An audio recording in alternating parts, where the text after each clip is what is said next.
All right. Hello, everyone. My name is Megan Weber. I'm an extension educator here at the University of Minnesota. And I am joined by my colleagues, Dan Larkin and Pat Mulcahy. We're excited to bring you today's webinar in our new Aquatic Invasive Species webinar series. We're welcoming Jake Walsh, who's a postdoctoral research fellow at the Minnesota Aquatic Invasive Species Research Center. And he'll be presenting some of his work looking at the ecologic and economic impacts of Spiny Waterflea in Lake Mendota, Wisconsin. This was work that he completed during his time at the University of Wisconsin in Madison. I'm going to do a couple of quick housekeeping items, and then I'm going to pass the mic over to Jake to get started on his presentation. You will be muted for the duration of the webinar. If you do have questions, you should see on your screen now a little graphic that shows you where you can find the chat box. So go ahead and type your questions in. Feel free to type those questions in at any point during the webinar. We will be tracking them and we'll pull them up at the end. We should have plenty of time for Q&A once we've completed. If you notice that you're having any technical issues, you should be able to see Pat Mulcahy's email address on the screen now. You can email him there or send a message in chat, and we'll do our best to help work you through that technical issue. And also make note to go ahead and subscribe to our YouTube channel. That's where we'll be posting the recording for this at the end in case there's anything you'd like to come back and revisit or share with someone who wasn't able to make it. I think that is everything for the housekeeping issues. So with that, I'm going to turn it over to Jake and let him introduce himself and begin his presentation. Excellent. Thank you, Megan. And thank you all for tuning in. So I'm excited to talk about this work that I did at UW-Madison at the Center for Limnology there. And I think, first of all, I'm excited because a lot of the ideas that we developed here are being used now in a project I'm a part of here at MACERC, thinking about the ecological and economic impacts of Eurasian water milfoil in Minnesota. So stay tuned for that work. It'll be unfolding over the next couple years. But a lot of what I did here at UW-Madison is playing into that project. And second, I'm excited because when we start to think about both the ecological and economic impacts of invasive species, we start to get common currency for making decisions about how we manage invasive species. And I think the work that we do here can help embolden all of you in the work that you do with aquatic invasive species. And so I'm looking forward to talking about it. I'm really looking forward to the question and answer session. So thank you again for tuning in. So I do want to keep things pretty simple today. I'm going to start by talking very briefly about this concept of ecosystem services and how it plays into how we think about the financial and economic implications of invasive species. And then I do want to jump right into the Spiny Waterflea story in Lake Mendota. There's a lot of really cool stuff there to unpack, and I'm looking forward to doing that. So this is a crowd that maybe I don't need to be preaching this to, but we know that invasive species are having very large impacts globally. They change how ecosystems work fundamentally. We know that they're a leading driver of extinctions and that we're losing species at a record rate in part due to invasive species. But one thing we don't think as much about is how invasive species impact our own well-being and the things that we care about in ecosystems. And so in aquatic systems, unless we're thinking about scraping zebra mussels out of a pipe or pulling Eurasian water milfoil out of a lake, we don't spend a lot of time actually quantifying their economic impacts, which is unfortunate because when we do that, it gives us sort of the ammunition we need to really make change in systems. And I think one really great example of that, which I've highlighted here, is the sea lamprey in the Great Lakes. And so one thing that we know really well about the Great Lakes is that the fisheries that we have there are really valuable. And that sea lamprey, when it invaded, threatened those fisheries. In particular, it decimated our lake trout fisheries. And now we invest tens of millions of dollars every year into managing the sea lamprey population because we know that we're protecting this fishery and this really valuable service that is provided by the Great Lakes. And so I do want to spend a quick second actually defining the term ecosystem services. And so in its simplest form, it's just the benefits that humans derive from nature, and they're benefits that we get mostly for free.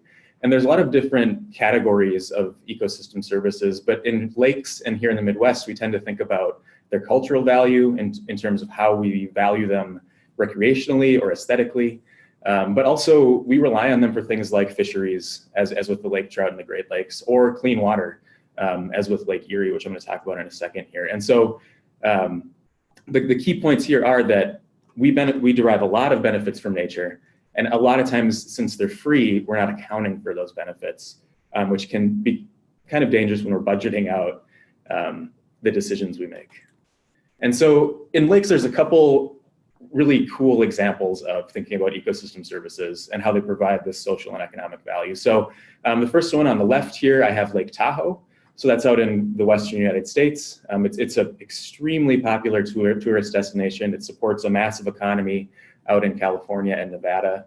And one of the primary reasons for this is because it's a large, extremely clear lake. And so doing anything on this lake is a ton of fun because of how beautiful it is. And you can imagine these kayakers wouldn't maybe value Lake Tahoe as much if it was a murky lake with a ton of algae blooms like maybe Lake Erie here, which I have on the right. But Lake Erie, as the second example, is important for a couple reasons. And so, of course, there are a lot of people who use Lake Erie recreationally, much like Lake Tahoe, but Lake Erie is also valuable in that it provides drinking water to something like 11 million people in the Great Lakes region. And so things that happen in Lake Erie have important implications for the people that live around it for a lot of reasons, but in particular for drinking water. And so that gets at sort of that provisioning value, that provisioning service that Lake Erie provides us.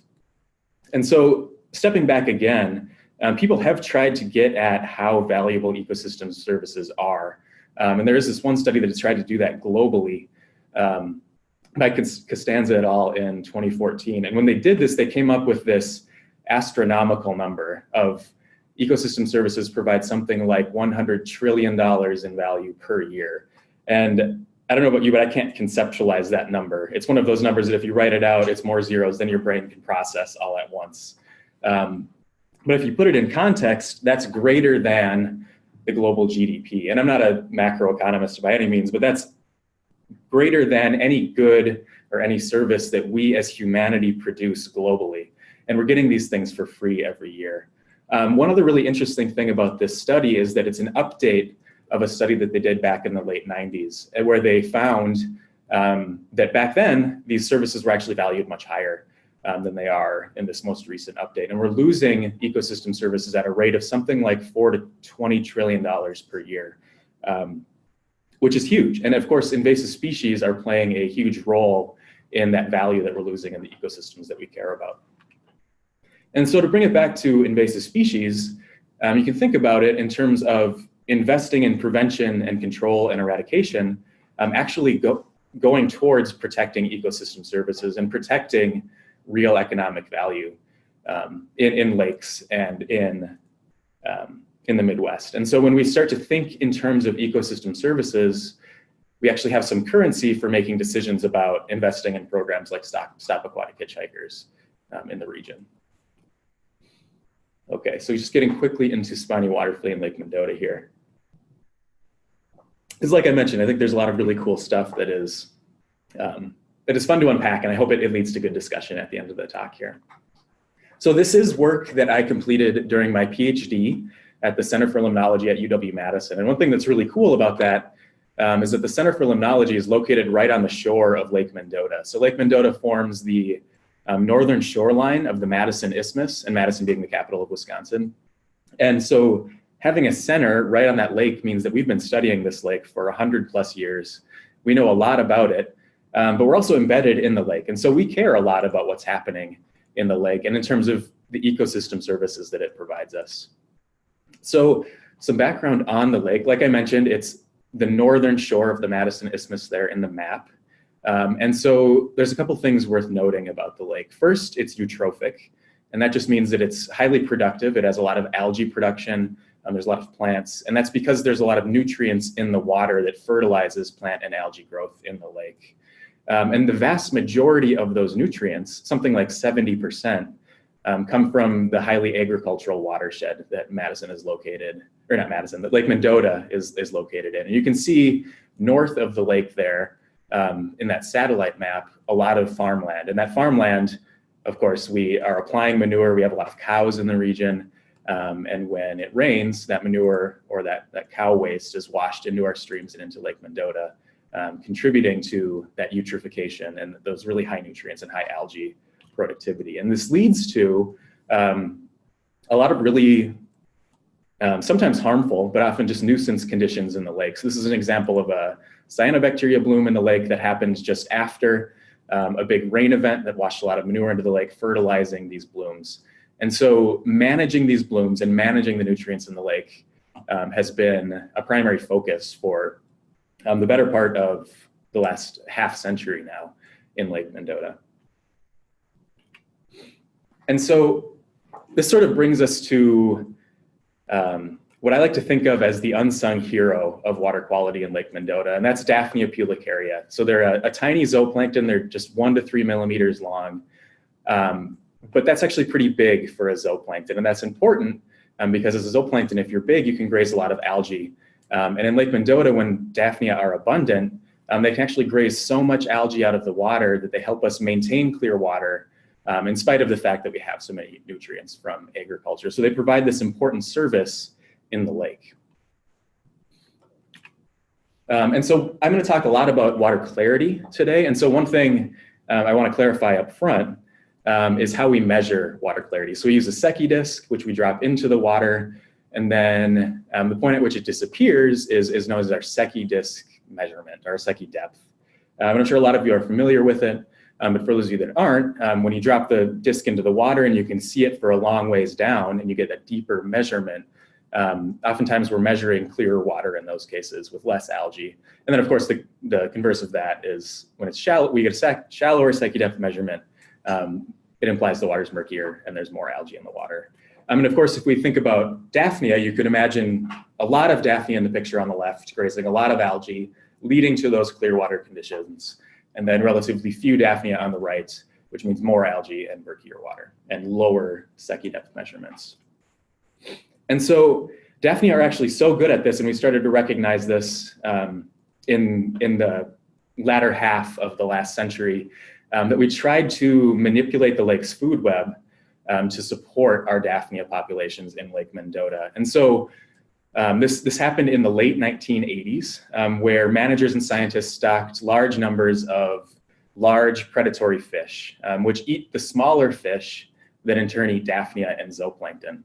And so those fish are known as zooplanktivorous, which just means zooplankton eating. And here I'm measuring that using a rate known as planktivory. So that's just the total mass of zooplankton eaten by fish in this case over the course of a year. And I'm measuring that in thousands of kilograms on this plot. And so you can see that before this biomanipulation, there was a lot more planktivory, so a lot more small fish eating Daphnia. And then after, that number was reduced by quite a bit. And as a result, we saw way more Daphnia in Lake Mendota, where after the biomanipulation, Daphnia increased in their biomass by quite a bit, and this led to better water clarity conditions. And so for each of these clarity plots for the Secchi depth measurement, I like to turn it into sort of what you would be experiencing if you were taking your own Secchi depth in the lake. So the y-axis is inverted, and a deeper Secchi depth measurement corresponds to better water clarity, because that disc disappears much deeper. And you can see that water clarity as a result of this biomanipulation increased by almost 1 full meter, or just over a few feet in Lake Mendota.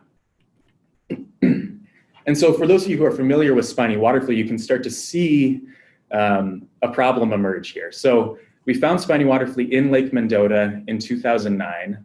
And one interesting aside here is that we think that Spiny Waterflea was actually in Lake Mendota before 2009. We have some evidence of it in sediment cores that we've pulled from the lake. And Don Brandstrader here at MASERC has actually done a lot of work that's found that this is a relatively common occurrence, or at least it's happened before in lakes here in Minnesota, where Spiny Waterflea shows up at low densities and then for whatever reason reaches higher densities and outbreaks. And so that's just an aside. It's kind of an interesting fact. It does highlight some cool work here at MASERC. But in Lake Mendota, Spiny Waterflea has been extremely abundant since this outbreak in 2009. And that's actually reached densities that we haven't been able to find anywhere else in the world. And this is a problem because Spiny Waterflea is a voracious predator. They eat huge amounts of zooplankton, and in particular, they select for Daphnia. Daphnia are large, so they're easy to see, they're slow moving, and they're not particularly well defended against predation by fish or predation by Spiny Waterflea. So the crux of my thesis work, or what I sort of saw going into this project, was thinking about how we have this food web that's primed for impacts by spiny waterflea. We have relatively few predators. We have a lot of prey available in Daphnia for spiny waterflea. And then of course we depend on those prey Daphnia for a really important ecosystem service and water clarity. And of course this is happening on this backdrop of Lake Mendota, which is a really important lake to Madison and to the state of Wisconsin. So these implications for clarity have broader implications for how we use Lake Mendota and how we enjoy the lake in general. And so thinking about it in terms of that backdrop, I came up with this socio-ecological system framework for thinking about not just spiny waterflea's ecological impacts, so thinking about its impacts on zooplankton or maybe even its impacts on fish, but ultimately its impacts on water clarity, but also its economic impacts in how its impacts on the lake's food web feed back onto us and the things that we care about in the lake. This also allows for us to sort of model and think within that backdrop of high nutrient concentrations in the lake due to agriculture. And you can see that with the yellow lines there on the plot.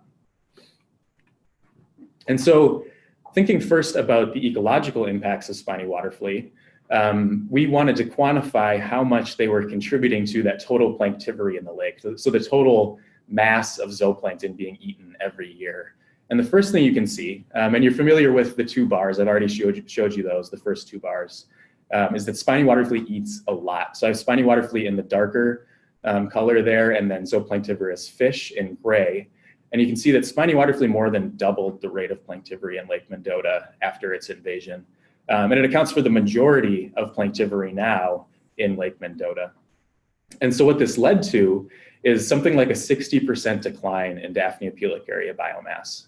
And actually this study we wrapped up in 2015, but we've been seeing steady declines in Daphnia pulicaria since, to the point where in the past few years we're seeing Daphnia pulicaria biomass that's only 10% of what it was before spiny waterflea showed up. So spiny waterflea literally has decimated the Daphnia population in Lake Mendota. And as a result, we're seeing lower clarity in the lake. Here I have it, we measured that the decline in clarity is something like 1 meter, or just over a few feet since spiny waterflea invaded and led to those declines in Daphnia.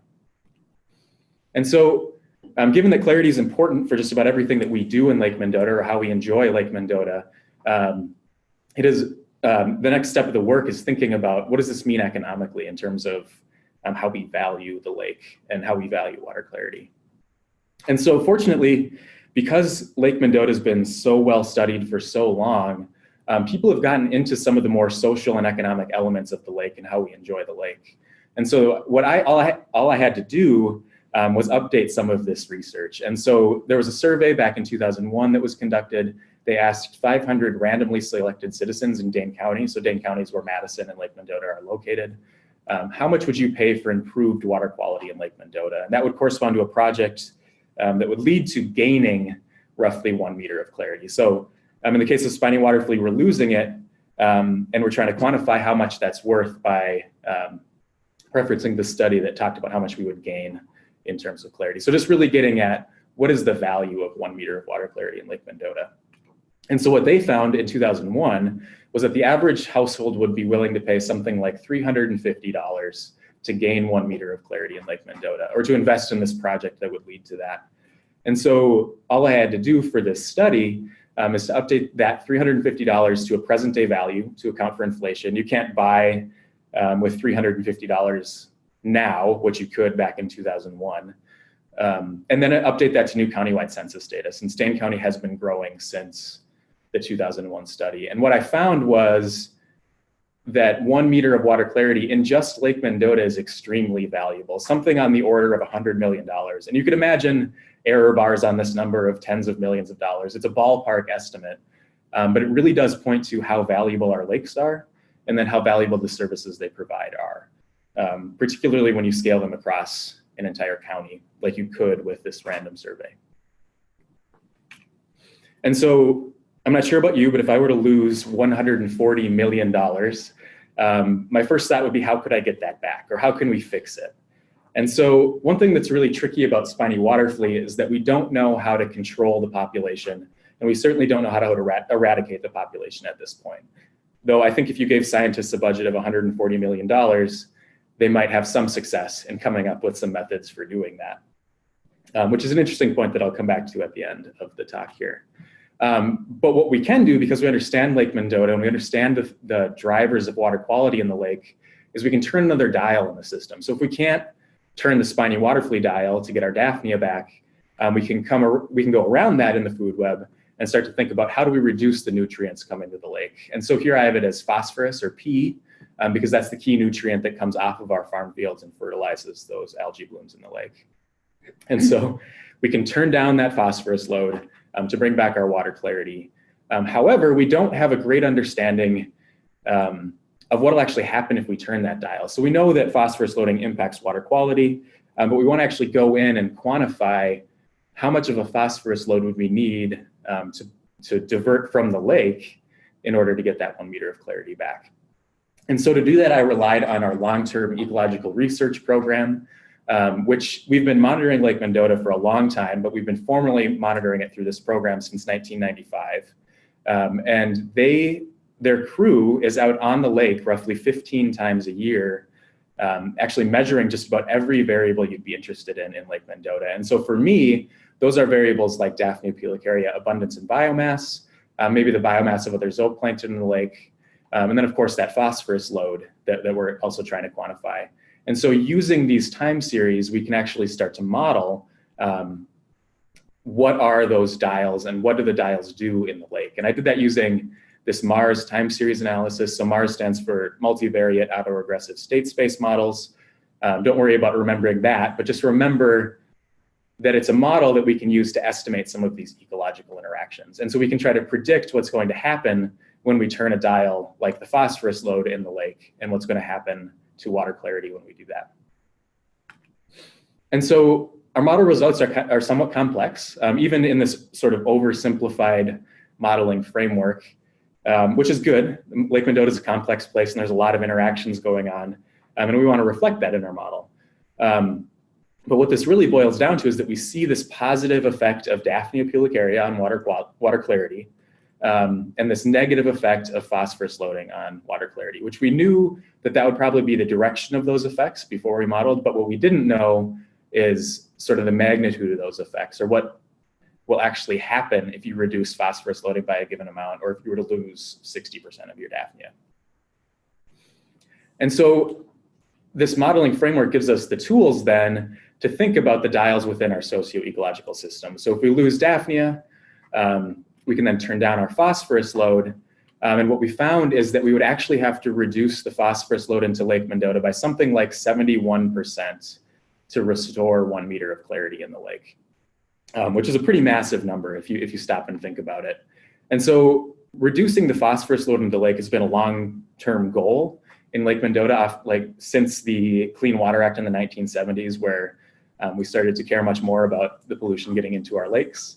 And so there's been a lot of work done to try to think about what are the best management practices that we can use to reach these goals that we have for phosphorus load reductions in the lake. And so I was able to update this Yahara Clean Engineering report to quantify what are those practices that would get us to a 70% reduction, and how much would those practices cost, or what is an estimate of what those would cost. And what we found is that the cost of a project of that magnitude would be relatively large. It would be something like $80 to $160 million to bring back that 1 meter of clarity.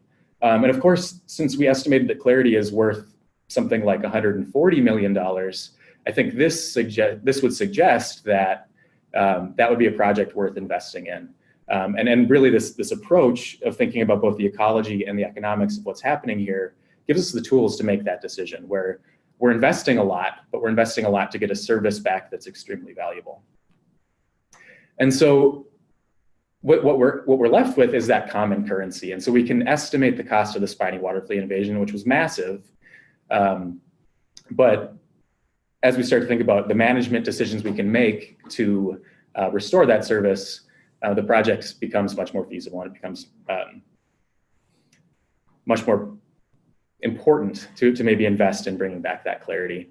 And one thing I'd like to note at this point in the talk is that we're talking about one invasive species affecting one lake and one ecosystem service within that lake. And so, of course, you all know we have dozens of invasive species in the Great Lakes region. Some subset of those are going to have some impacts on tens of thousands of lakes, many of which are extremely important and provide multiple ecosystem services. And so when you start to think about this problem at scale, you really start to see the impacts that invasive species have in these secondary invasions into inland lakes in the Great Lakes region. And so coming back to this key point, I think Spiny Waterflea does a great job of illustrating the importance of investing in prevention, control, and eradication, because we are trying to protect those services. If we had prevented the Spiny Waterflea invasion into Lake Mendota, we would have kept that extremely valuable water clarity that we lost with the invasion. And so, like I just mentioned, at scale, these damages do highlight the extreme value of prevention. So detection is a huge part of that, but also just getting people out there trying to slow or stop the spread of invasive species in the region is really important because you're protecting services that are extremely valuable. And one thing that we tend to think about as a sort of secondary option is control and eradication options. Because they are expensive, they're much less efficient than prevention. But I think what this work highlights is that those expenses might be small relative to the value that we're protecting in ecosystem services. And so if we are constantly throwing small pots of money at controlling populations, it might not be commensurate with how much or how valuable the services are that we're protecting. And then finally, I think this does highlight the importance of considering invasions in the socio-ecological system context. And so I do want to leave you with that message of we need to not only be thinking about the ecology here, but we need to be finding that common currency that we can use to make decisions about aquatic invasive species in the Midwest. So that's all I have. I have a lot of people to thank at the Center for Limnology, my co-collaborators, and then this work was partially funded through the Wisconsin Department of Natural Resources. And then of course, the work I'm doing now is funded through MASERC and the ENTRF. So thanks, and I'm excited for the Q&A session.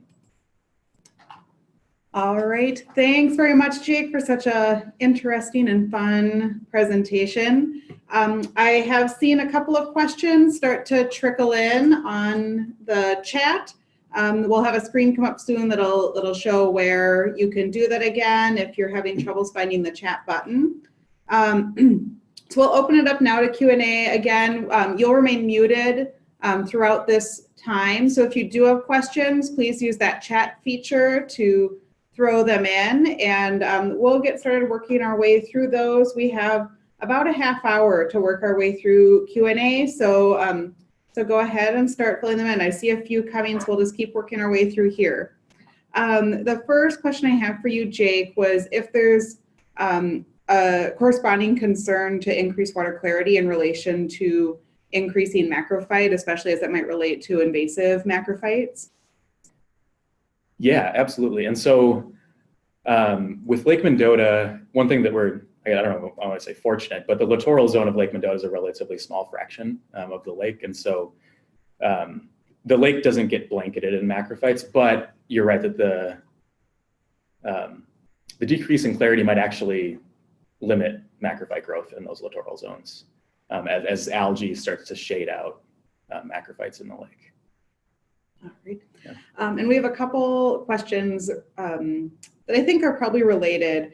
I'm wondering about changing populations of other species and how that might relate. So for example, if changing the fish population might increase water clarity, or removing large predators, and how those types of manipulations may have impacts. Yeah, absolutely. So one thing that a lot of this work shows in Lake Mendota is that it does operate on this relatively simple food web, or at least the open water part of the lake operates on this simple food web of big fish eating small fish that eat Daphnia. Spiny Waterflea, on the other hand, is sort of off that chain, and it can be really disruptive because it doesn't respond as well to those top-down pressures because it has that long tail spine where it can be a little more resistant to predation than some of the other native predatory zooplankton could be. But we are looking into whether or not there's potential in our food web to control Spiny Waterflea. I think a really obvious solution would be to try to leverage native predatory fish, to eat those spiny waterflea and sort of alleviate that pressure on Daphnia. And I think there's a couple things that would have to happen within that for that to be effective. And I think one is that the fish actually need to eat spiny waterflea and get over that tail spine. And we're finding really good evidence of that actually happening, where a lot of fish in Mendota, once they get past a certain length, can handle that tail spine pretty well. And then a lot of fish are eating a lot of spiny waterflea. But we're not seeing those populations actually control spiny waterflea. They're still extremely abundant in the lake, or spiny waterflea is extremely abundant in the lake. And so then the question would have to be, can we increase those populations of fish without also hurting Daphnia? And that becomes a lot trickier. Those fish, they eat spiny waterflea and they eat Daphnia. And so there would have to be some sort of selection for spiny waterflea in order for that to be a safe option. And there's some reasons to believe that fish would actually select for spiny waterflea. They are relatively larger and easier to see than Daphnia. But because of that spine, it becomes a much messier problem. And so it's an active area of research right now at the Center for Limnology, and there are scientists there working on it. So stay tuned to that limnology blog link that I posted, and to the science coming out of the Center for Limnology for more solutions possibly in that department. Awesome. Okay, so I have one question here about what the effects of the spiny waterflea infestation in Lake Mendota have been on a couple of things. So I'm going to list those and let you kind of work your way through it. The couple of areas they're wondering about is the angler pressure on Lake Mendota, what the angler success rates are, and what the angler satisfaction might have been on those water bodies, if you happen to have that information. So I don't have specific numbers about the actual fishing. I do know that most of the fish populations in Lake Mendota haven't changed much with the spiny waterflea invasion. We've seen through a couple different methods that a lot of the native fish have shifted from eating primarily Daphnia to eating more invertebrates in the littoral or nearshore zones of the lake. And so we haven't seen any big declines in important fishing or game fishing species. So walleye have actually increased in recent years, largely as a result of stocking walleye in the lake. Yellow perch seem to be doing just fine. There's still a really, there's a population of largemouth bass that's doing well. The one fish that hasn't been doing as well with spiny waterflea is white bass. And so those aren't a regulated fish. We don't think of them typically as a game fish, but there is an important white bass fishery in Madison. People use that fish for a lot of different reasons. And they were one of the only species that didn't shift to those nearshore resources when Daphnia declined. And as a result, we think we're seeing declines in the population. We're seeing declines in their condition. We're seeing skinnier fish overall. But I would say as a whole, fishing in Mendota is as good as it was before spiny waterflea showed up. Thanks. All right, I have a couple questions about spiny waterflea biology or invasion ecology. So the first question was specific to the lake and wondering what the density of spiny waterflea was in Lake Mendota during that time. Yeah, we detected spiny waterflea at 1,000 individuals per cubic meter. And so to put that in context, spiny waterflea typically ranges from up to about 30 individuals per cubic meter, maybe 100 in more abundant lakes. And we were seeing densities that are 10 times that. And so our averages are obviously much lower, but when spiny waterflea is abundant in Lake Mendota, there are more spiny waterflea there per volume of water than we see just about anywhere else. And do you know if there's any indication as to why the spiny waterflea abundance made that big boom in 2009? Yeah, we spent a lot of time trying to unpack that. So of course, us as researchers, we have this lake that we're monitoring over a dozen times a year. We're pulling nets out of the lake constantly that should be catching spiny waterflea. And then all of a sudden, one day in September of 2009, we find this ultra abundant population of spiny waterflea seemingly out of nowhere. And so we spent a lot of time trying to think about what could have led to that. And so I came up with a population model to try to play around with scenarios that could have led to that big boom from a low density population to a high density population. And we think there was a low density population there, as I mentioned in the talk, because we found them in our sediment, or our lake sediments, in sediments that correspond to sediment that was laid in the mid 1990s. And so so back to this population model, it was dependent on temperature. And one thing that we found is that Lake Mendota tends to be too warm for spiny waterflea for a stretch in the middle of the summer. And as a result, the population actually collapses. And so there's not a lot of growth in those years where water temperatures get warm in the summer. And so 2009 was unique in that there was never a period of time where the lake warmed past spiny waterflea's thermal optimum. And so what we hypothesized was happening was this gave spiny waterflea a chance to continue growing throughout the summer and create a massive resting egg bank that has sustained its population since. So spiny waterflea, as far as we know, doesn't overwinter in Lake Mendota. The population doesn't stay active in the water column. And so before the lake freezes, they produce these resting eggs that settle to the bottom of the lake and keep that population going every summer after the ice comes off the lake. And so 2009 was unique in that spiny waterflea was able to keep growing without any sort of warm summer temperatures driving the population down and create that egg bank that is so important for keeping it going in lakes. Awesome. And do you have any information about over what time frame spiny waterflea populations show those impacts to Daphnia species? So for us, it was nearly instantaneous. When they were at those densities in 2009, we saw Daphnia populations decline below our detection limits for the first time since that biomanipulation in 1988. And then that following spring, we saw a Daphnia population that was really struggling to get abundant. And the spring densities were actually much, much lower than average, which is interesting because spring's not a time when spiny waterflea is abundant in the lake. They don't usually show up in our tows until June or July. But we're thinking there's even this impact of spiny waterflea predation in the fall affecting Daphnia's ability to overwinter and then get abundant in the spring, as they usually do in lakes. And do you know how long those resting eggs can survive outside of the water?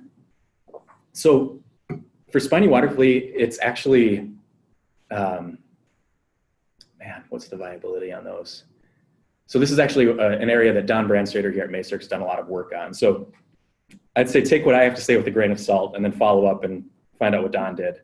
But it is a matter of, I think, hours or days on those, where if they're really dry, within a day, they should be dried out and dead. The problem there is things staying moist or damp or pockets of water in boats or live wells or wherever, sort of keeping those resting eggs damp throughout a particular length of time. And so those are a really tricky life history stage for when we're thinking about the spread of invasive species or of spiny waterflea in particular. And then do you know if spiny waterflea abundance tends to naturally decrease or disappear when the summer temps start to return to normal? Yeah, so we still see that. Is that anytime in Lake Mendota where it warms past spiny waterflea's thermal optimum, which happens a lot in July and August, we do see the population decline. One thing that's tough there is it rarely declines to zero.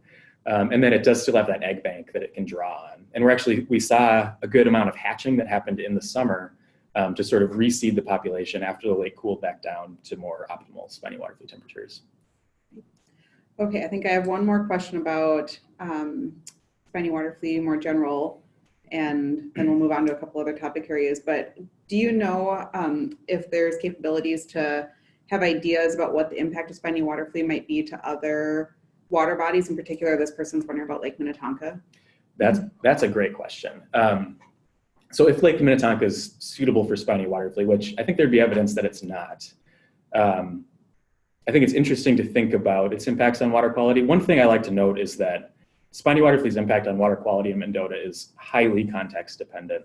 Lake Mendota is sort of this perfect storm of conditions where we were extremely dependent on its prey for a really important service. Then it comes in, eats all of the Daphnia, and then we lose a bunch of clarity.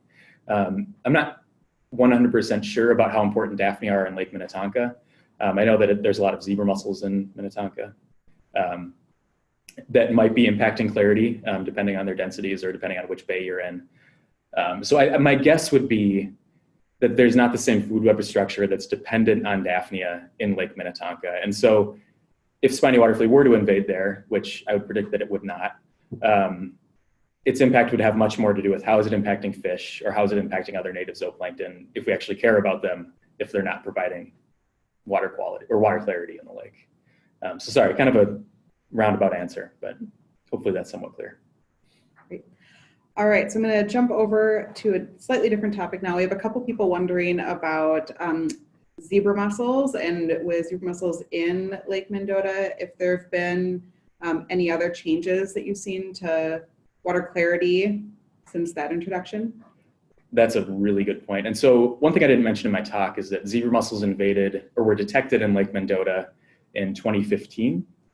And what we've seen in their densities is that they're slowly expanding their range within the lake, and they're reaching really high densities in certain areas in the lake. And so even though they're reaching much higher densities, we haven't seen any real impacts on algae biomass or on water clarity yet.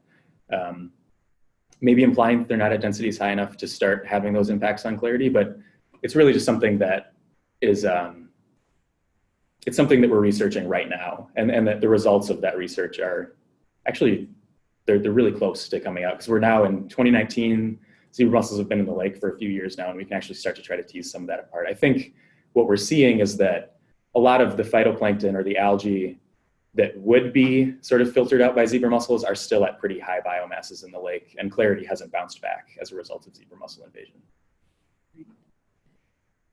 All right, so then a couple questions about the study itself. We have one person wondering if you took, if you accounted for the effect of cyanobacteria blooms in Lake Mendota in terms of Daphnia improving the water quality, and wondering if cyanobacteria actually slows down Daphnia grazing. That's a great point. And actually, so cyanobacteria, because they produce toxins, because they can produce these big colonies and chains, can be really tricky for Daphnia to eat.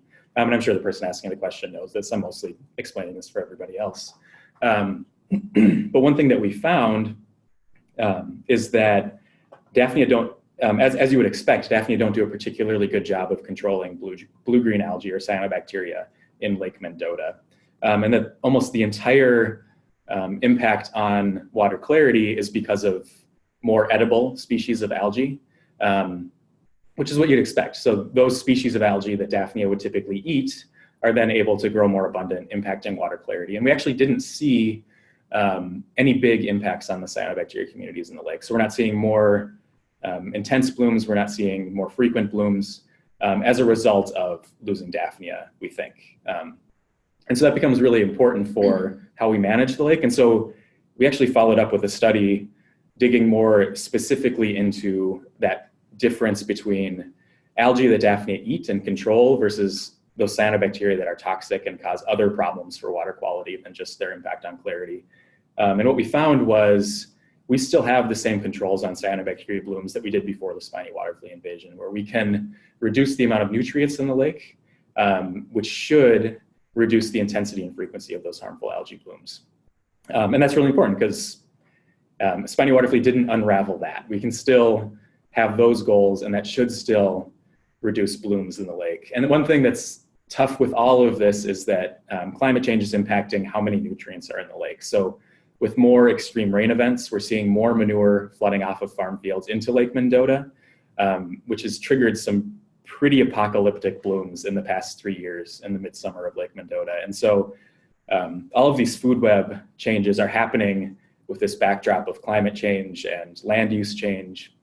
And so it is really a tricky problem. We're still seeing a lot of blooms of cyanobacteria, even though losing Daphnia maybe didn't have a huge impact on them. All right, and then one more question about your methods. This person was wondering about testing the concentrations for Spiny Waterflea at the different depths to account for their vertical migrations. Yeah, so that's actually one thing that we tested really early, like within the first couple of years of the invasion. And we didn't see a lot of evidence for vertical migrations.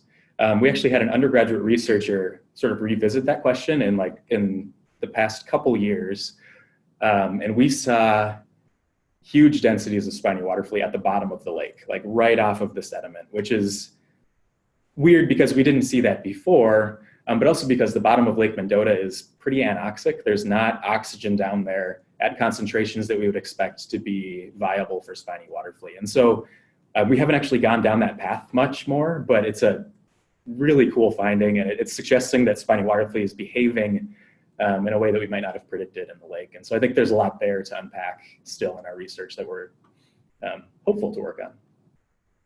All right. Cool. And I'm going to go back. I have some other questions about both Spiny Waterflea biology, but also some more general ecosystem biology questions related to some of the other things you have mentioned. So you talked about the survival of Spiny Waterflea eggs or the resting eggs to desiccation, but do you know how long they're viable actually in the lake bed? Yeah, that's a cool point. Cool for a nerdy zooplankton ecologist. So Spiny Waterflea, those eggs can last a pretty long time, something like 1 to 3 years after they're laid.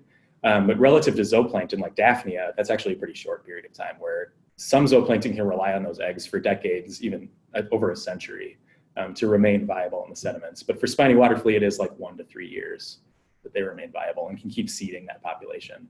And to come back to sort of that impact of 2009 being a really cool year to help them establish this egg bank, we also modeled under scenarios of climate change where we were thinking about how many warm years would it take to sort of drop that population down, back down to low densities in the lake. And we found that viability in the egg bank was a big driver of how long it would take, where it would take anywhere from like 2 to 5 years or consecutive warm years to drive the population back down, because they can rely on that egg bank to help survive or help to make it through some of those more unfavorable conditions.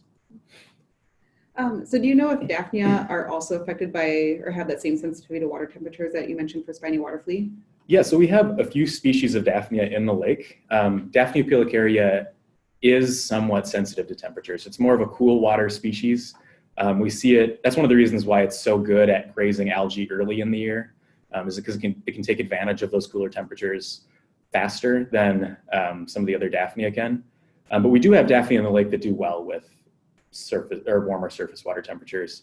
And we're actually seeing those at higher densities in some years when Daphnia pulicaria is not around because of those high temperatures, or well, because of Spiny Waterflea. Yeah.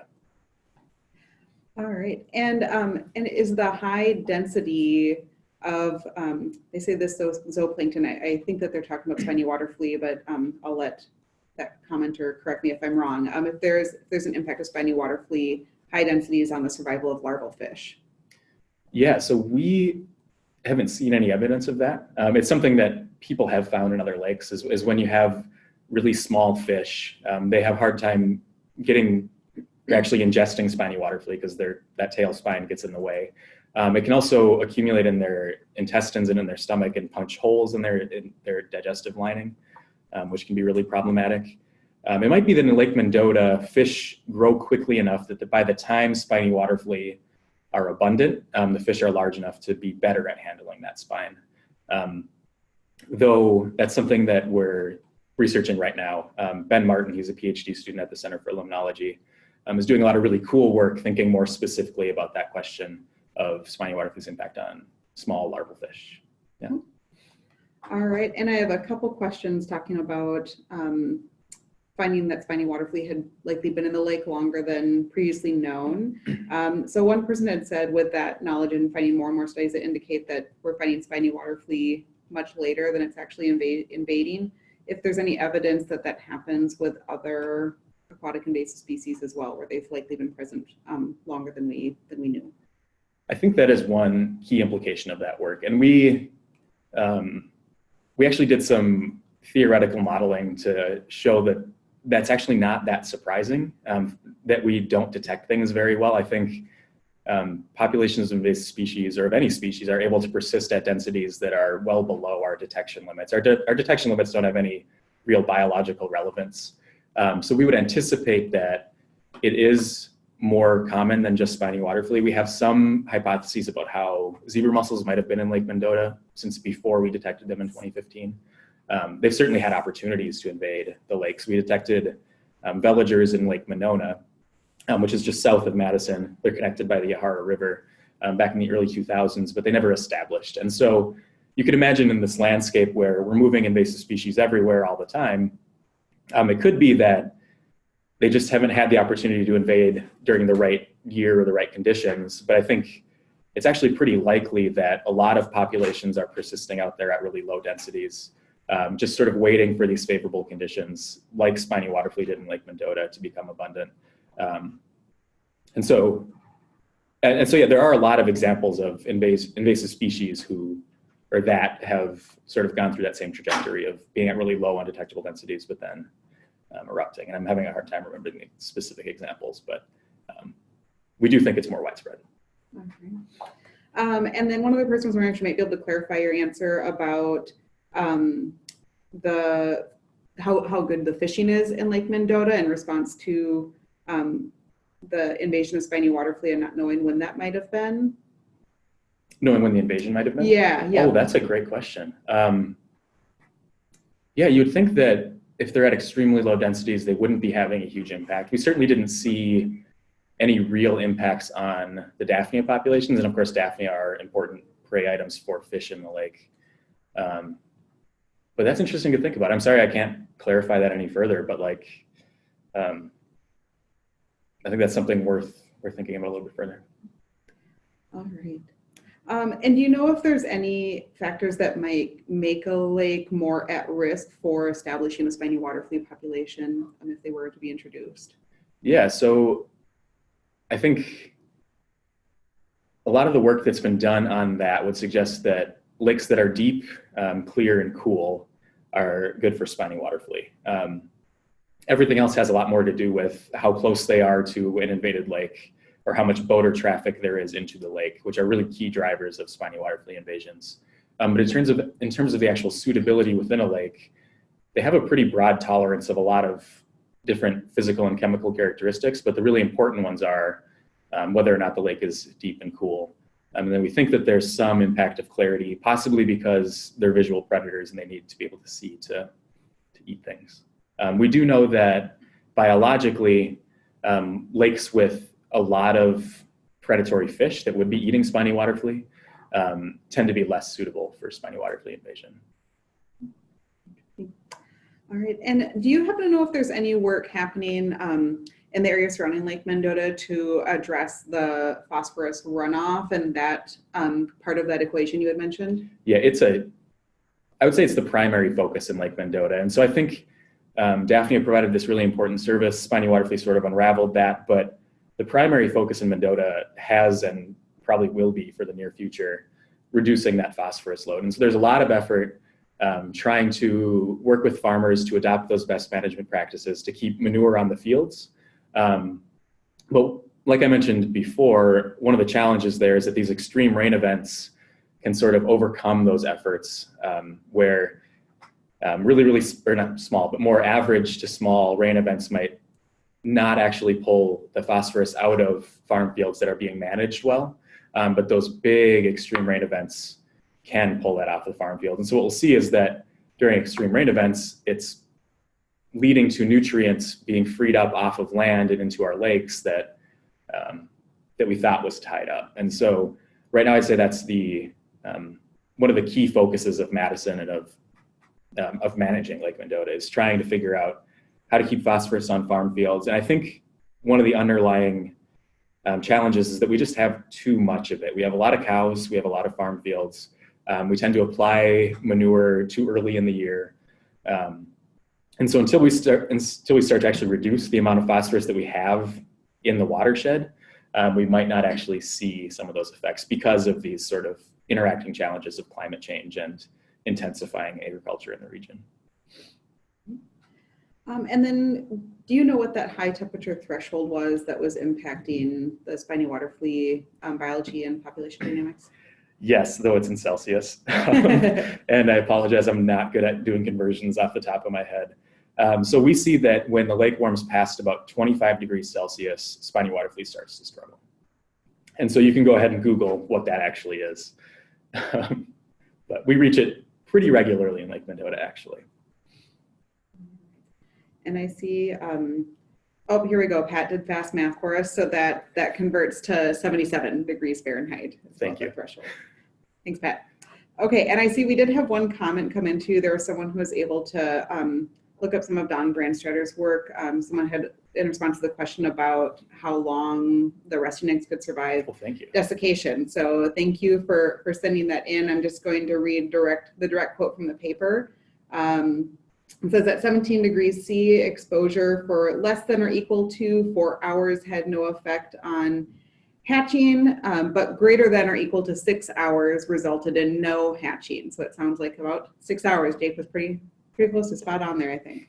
So, and that looks like all the questions that we've had come in so far, which is pretty good timing because we're about 5 minutes to wrap up. So that gives us a little bit of time to give some closing housekeeping items. So thank you again for everyone who tuned in to listen to today's webinar. Thank you very much, Jake, for joining us and sharing what you had. It was really interesting research. Really appreciate that. If you look on your screen now, you should be able to see some helpful links and email addresses. If you do have other questions for Jake, his email is showing right now. We'll have that out when we send out information post-webinar as well.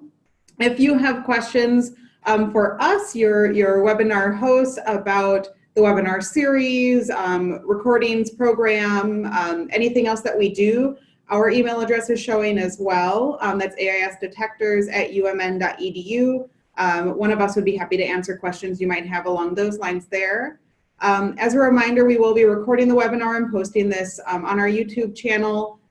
You can subscribe to it so you get notifications as soon as it's ready, but we will be sending out an email through Eventbrite. So as long as you register, that'll come through there as well. I don't expect that to go live prior to the new year, as we make sure to close caption our webinar recordings, and that takes a little bit of time because the YouTube Smart Transcribe isn't super smart.